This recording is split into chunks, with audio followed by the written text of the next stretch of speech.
Everyone, जय हिंद। आज है 6 फरवरी और आज की इस वीडियो में हम 6 फरवरी से बनने वाले करंट अफेयर के सभी इंपॉर्टेंट क्वेश्चंस का डिस्कशन करेंगे। इसके पहले कल की क्लास में हमने देखा था कि वित्तीय वर्ष 2024-25 के अंतरिम बजट के अनुसार राजकोषीय घाटा बताया गया है 5.8%। जो फ्रांस है, अभी इसने रिसेंटली यूपीआई भुगतान तंत्र को स्वीकार किया है। ऐसा करने वाला यूरोप का पहला देश बना। भारतीय वायुसेना द्वारा एक्सरसाइज वायु शक्ति 24 का आयोजन राजस्थान के जैसलमेर में किया गया। चिल्का पक्षी महोत्सव का आयोजन ओडिशा में किया गया। विश्व कैंसर दिवस 4 फरवरी को मनाया जाता है। भाजपा के वरिष्ठ नेता लाल कृष्ण आडवाणी जी को रिसेंटली भारत रत्न से सम्मानित किया जाएगा। यशस्वी जायसवाल ने रिसेंटली वेस्ट इंडीज के खिलाफ अपना पहला टेस्ट शतक बनाया है। रिजर्व बैंक ऑफ इंडिया ने रिसेंटली पेटीएम पेमेंट बैंक पर बैन लगाया है। और रिसेंटली पर्यावरण मंत्री भूपेंद्र यादव ने the state of snow leopard in India report जारी की है। तो ये सभी क्वेश्चन हमने कल पढ़ लिए थे। तो चलिए शुरू करते हैं। आज का हमारा पहला सवाल है, हाल ही में सबसे बड़ा वाहन निर्यातक देश कौन बना है? तो दुनिया का सबसे बड़ा वाहन निर्यातक देश ये अभी हाल ही में बन गया है चाइना, जापान को पीछे छोड़ते हुए। देखिए, जापान की ऑटोमोबाइल मैन्युफैक्चरर्स एसोसिएशन ने एक रिपोर्ट रिलीज की है, वाहनों के आंकड़े यानी कि डेटा रिलीज किए हैं, जिसमें यह बताया है कि चाइना ने वाहनों के एक्सपोर्ट के मामले में अभी हाल ही में जापान को पीछे छोड़ा है। अभी कुछ दिन पहले ही वाहन निर्माण में भारत ने जापान को पीछे छोड़ते हुए विश्व का सबसे बड़ा वाहन निर्माता देश बना। देखिए, इन दो लाइंस में आप कंफ्यूज नहीं हुई। यदि वाहन निर्माण की बात की जाए, निर्माता यानी कि सबसे ज्यादा व्हीकल का मैन्युफैक्चरिंग कहाँ हो रही है, तब तो भारत आंसर है। लेकिन सबसे ज्यादा जो देश एक्सपोर्ट कर रहा है वो हो जाएगा आपका चाइना। जापान में स्थित जो नगोया है ना, नगोया शहर, ये सर्वाधिक वाहन निर्माण के लिए प्रसिद्ध है। इसलिए इस जगह को जापान का डेट्रॉयट के नाम से जाना जाता है। और जापान की जो टोयोटा कंपनी है, अभी कुछ दिन पहले मैंने इसका डिस्कशन किया था कि सबसे ज्यादा मतलब व्हीकल का जो सेलिंग है इसी ने की है। टोयोटा कंपनी जापान की, आपको याद रखना है। एक सवाल मैं आप लोगों से पूछती हूँ जिसका आंसर आप लोगों से कमेंट बॉक्स में एक्सपेक्टेड है। भारत का डेट्रॉयट किसे कहते हैं? इसका आंसर आप लोग कमेंट बॉक्स में बताइएगा। तब तक हम जान लेते हैं चाइना के बारे में। भारत के कंधे पर ये बैठा देश, जिसकी कैपिटल बीजिंग में संघाई कॉरपोरेशन ऑर्गेनाइजेशन का मुख्यालय है। ये वही एससीओ है जिसका नवा मेंबर कंट्री ईरान बना है। Currency renminbi. President Xi Jinping. Exercise Bharat China के बीच है। Hand in hand. यांगशी river Asia की सबसे लंबी रिवर है, इसी चाइना से प्रवाहित होती है। दुनिया का सबसे तेज इंटरनेट इसी ने लॉन्च किया है। दिसंबर 2023 में दुनिया की सबसे गहरी भूमिगत प्रयोगशाला यही बनाई गई है। और चीन ने दुनिया का पहला मीथेन संचालित रॉकेट, जिसका नाम है ज़ूके 2, ये लॉन्च किया है। अब ऑप्शन के थ्रू यदि हम देखें तो जापान से हमने ये पढ़ा है कि चंद्रमा पर पहुंचने वाला ये 5वां देश बन गया है, चौथा भारत था। ये करंट का सवाल है जो कि हमने साइंस एंड टेक्नोलॉजी में पढ़ा है। अमेरिका से आप ये रिलेट कर सकते हैं, सबसे ज्यादा यूनिकॉर्न कंपनीज के मामले में ये टॉप पर है, भारत चौथे स्थान पर है। हालांकि यदि बात की जाए डिजिटल पेमेंट की, यानी कि ऑनलाइन लेन देन की बात की जाए, तब इसमें फिर भारत पहले स्थान पर आ जाता है। अगला सवाल है, हाल ही में अंतरिक्ष यानी कि स्पेस में सबसे अधिक समय बिताने का रिकॉर्ड किसने बनाया है? तो ये भी हाल ही में बना लिया है रशिया के अंतरिक्ष यात्री ओलेग कोनोनेंको ने। इन्होंने अंतरिक्ष में लगभग 878 दिन या लगभग 2.5 साल से अधिक समय बिता करके अंतरिक्ष में सबसे लंबे समय तक रहने का नया विश्व रिकॉर्ड बनाया है। और इस मामले में इन्होंने अपने ही हमवतन यानी कि रशिया के ही जो अंतरिक्ष यात्री थे गेनेडी पडल्का, इनके द्वारा बनाए गए रिकॉर्ड को पीछे छोड़ा है। यूरोपियन अंतरिक्ष एजेंसी के अनुसार ओलेग कोनोनेंको इन्होंने अंतरिक्ष में अपना करियर एक इंजीनियर के रूप में शुरू किया और पहली बार ये 2008 में अपनी पहली स्पेस यानी कि अंतरिक्ष की यात्रा पर गए थे। बात करें यदि हम रियाना बरनावी की, तो ये सऊदी अरब की पहली महिला अंतरिक्ष यात्री है। बीते 1 साल से इनका नाम काफी ज्यादा चर्चे में आया था। ऑप्शन बी और सी में जो क्रिस्टलिना कोच और विक्टर ग्लोवर का नाम लिखा है, दोनों का नाम आप रिलेट कर सकते हैं नासा से। नासा का जो मून मिशन है आर्टेमिस 2, इसके तहत पहली महिला अंतरिक्ष यात्री का चुनाव किया गया, ये क्रिस्टलिना कोच है। जबकि पहले अश्वेत पुरुष जो जा रहे हैं, इनका नाम विक्टर ग्लोवर है। अगले सवाल की तरफ चलते हैं। ग्रैमी अवार्ड 2024 में बेस्ट म्यूजिक एल्बम का अवार्ड किसने जीता है? तो बेस्ट ग्लोबल म्यूजिक एल्बम का अवार्ड जीता है दिस मूवमेंट ने। यह भारत का म्यूजिक एल्बम है। दिग्गज भारतीय संगीतकार शंकर महादेवन और जाकिर हुसैन ने अपना एल्बम दिस मूवमेंट इसी के लिए बेस्ट ग्लोबल म्यूजिक एल्बम श्रेणी में अवार्ड जीता है, जो फ्यूजन बैंड का फ्यूजन बैंड शक्ति का एल्बम है। ये एल्बम लास्ट ईयर जून 2023 में रिलीज हुआ। वहीं जो टेलर स्विफ्ट का मिडनाइट्स है, इस एल्बम ने सर्वश्रेष्ठ एल्बम का खिताब जीता है। 66वें ग्रैमी अवार्ड्स 2024 के जो है लॉस एंजल्स अमेरिका में आयोजित किए गए। मैं आपको बता दूं, जैसे मैं आपको बताती हूँ ना, फिल्म जगत का सर्वोच्च सम्मान पूरी दुनिया में ऑस्कर है, सेम वैसे ही पूरी दुनिया में संगीत क्षेत्र का सर्वोच्च सम्मान ग्रैमी अवार्ड माना जाता है। 3 बार ग्रैमी अवार्ड जीतने वाले पहले भारतीय रिकी केज हैं, ये भी आप लोगों को मालूम होना चाहिए। अगला सवाल है, उत्तराखंड हाई कोर्ट की पहली महिला मुख्य न्यायाधीश के रूप में किसने शपथ ली है? तो ये भी हाल ही में बन गई है रितु बाहरी, और इन्होंने अभी हाल ही में पूर्व मुख्य न्यायाधीश विपिन सांघी का स्थान लिया है। उत्तराखंड के सभी स्टैटिक जीके के क्वेश्चन मैंने ऐड किए हैं। यहाँ की राजधानी देहरादून, ग्रीष्मकालीन राजधानी गैरसेन, मुख्यमंत्री पुष्कर धामी, राज्यपाल गुरमीत सिंह, नेशनल पार्क में जिम कॉर्बेट नेशनल पार्क, जहां से प्रोजेक्ट टाइगर की शुरुआत की गई थी 1973 में, Nanda Devi national park, Rajaji national park, valley of flower, Gangotri national park, इसके अलावा माना नीति लिपुलेख, ये 3 प्रमुख दर्रे हैं यहाँ पर। ठीक है, यदि आप करंट से रिलेट करेंगे तो समान नागरिक संहिता लागू करने वाला दूसरा राज्य गोवा के बाद यही उत्तराखंड बना है। इसके बाद आप रिलेट कर सकते हैं, अभी इस साल के जो 38वें नेशनल गेम्स होंगे, ये उत्तराखंड ही होस्ट करने जा रहा है। 38वें नेशनल गेम्स, क्योंकि लास्ट ईयर जो हुए थे 37वें नेशनल गेम्स, वो गोवा में हुए थे, जिसमें पदक तालिका में महाराष्ट्र टॉप पर था। ऑप्शन के थ्रू यदि हम देखें तो राष्ट्रीय महिला आयोग की पहली महिला अध्यक्ष रेखा शर्मा है। जया वर्मा सिन्हा रेलवे बोर्ड के इतिहास की पहली महिला अध्यक्ष, और फातिमा बीबी ये सुप्रीम कोर्ट की पहली महिला न्यायाधीश, जिनका अभी हाल ही में निधन हुआ है नवंबर 2023 में। याद रखें, मैंने कहा है सुप्रीम कोर्ट की पहली महिला न्यायाधीश, मुख्य न्यायाधीश नहीं, क्योंकि सुप्रीम कोर्ट में अभी तक कोई भी महिला मुख्य न्यायाधीश रही ही नहीं है। अगले सवाल की तरफ चलते हैं। उस महिला रोबोट अंतरिक्ष यात्री का क्या नाम है जो गगनयान मिशन से पहले अंतरिक्ष यान में उड़ान भरेगी?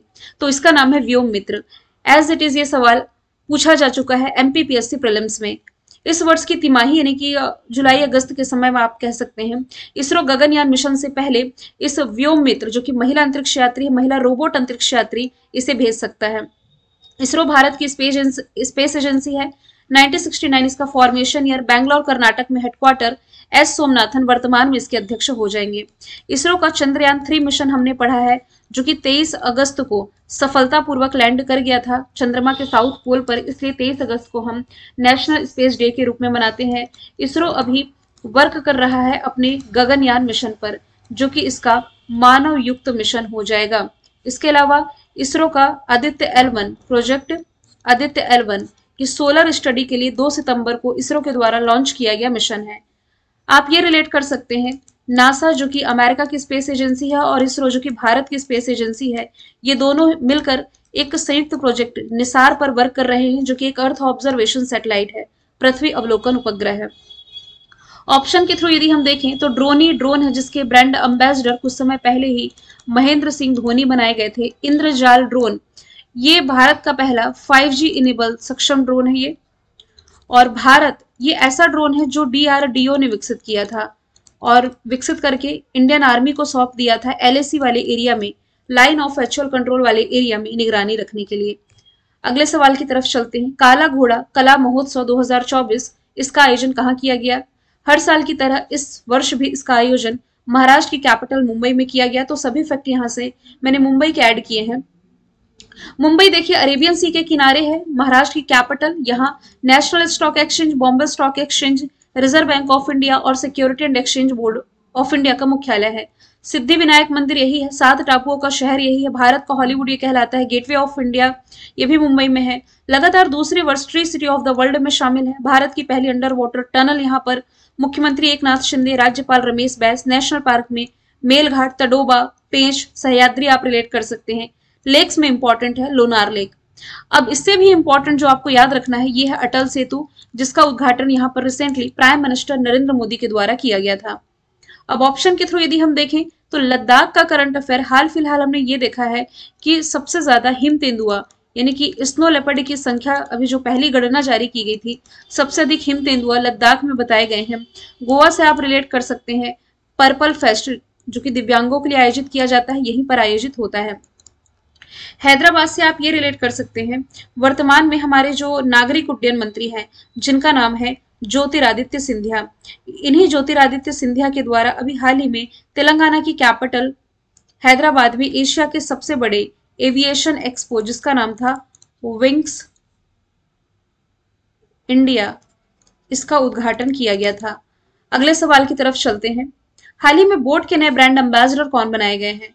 तो बॉलीवुड अभिनेता रणवीर सिंह ये बनाए गए हैं बोट, इसके नए ब्रांड एम्बेसडर। बोट के प्रोडक्ट्स भी आप यूज करते होंगे, तो रणवीर सिंह ये तो ऑप्शन हो गया। ब्रांड एम्बेसडर की बात की जा रही है तो स्टेट बैंक ऑफ इंडिया के ब्रांड एम्बेसडर अभी महेंद्र सिंह धोनी बनाए गए हैं। चाइनीज फोन निर्माता कंपनी रियलमी ने अपना ब्रांड एम्बेसडर शाहरुख खान को बनाया है, जबकि इलेक्शन कमीशन ऑफ इंडिया ने अपना नेशनल आइकन जिन्हें नियुक्त किया है ये हो जाएंगे राजकुमार राव। अगले सवाल की तरफ चलते हैं। हाल ही में चैंपियन ऑफ चेंज अवार्ड किसे मिला है? तो बॉलीवुड अभिनेता सोनू सूद, शिल्पा शेट्टी, मनोज बाजपेयी, फरहान खान, अर्जुन रामपाल, इन सभी सेलिब्रिटीज को इस चैंपियन ऑफ चेंज अवार्ड से सम्मानित किया गया है। मानवता के क्षेत्र में अच्छा कार्य करने के लिए ये अवार्ड दिया जाता है। इसमें क्या ही एक्स्ट्रा याद रखेंगे आप, ऑनलाइनर में क्वेश्चन को याद रख सकते हैं।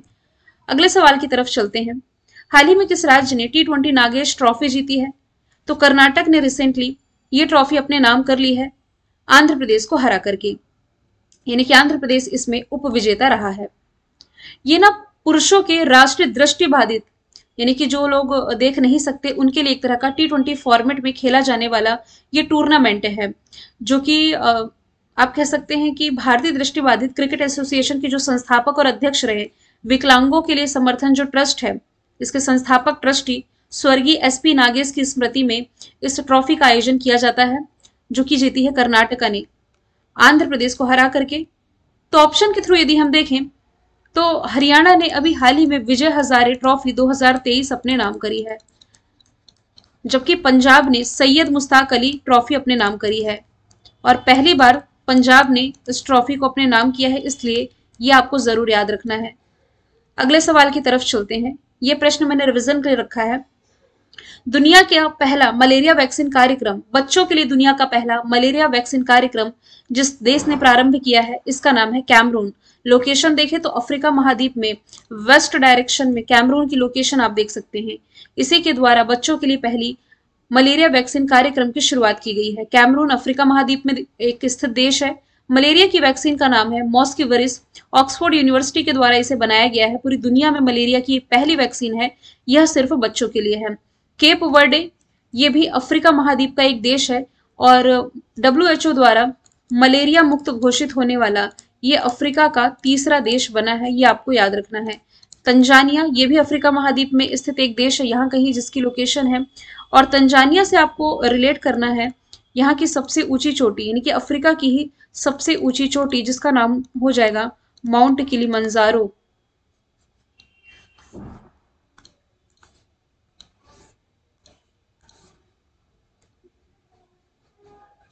एक ऑप्शन बच रहा है मिस्र। साइक्लोन अभ्यास भारत और मिस्र के बीच में अभी कुछ समय पहले ही आयोजित किया गया है। अगले सवाल की तरफ चलें।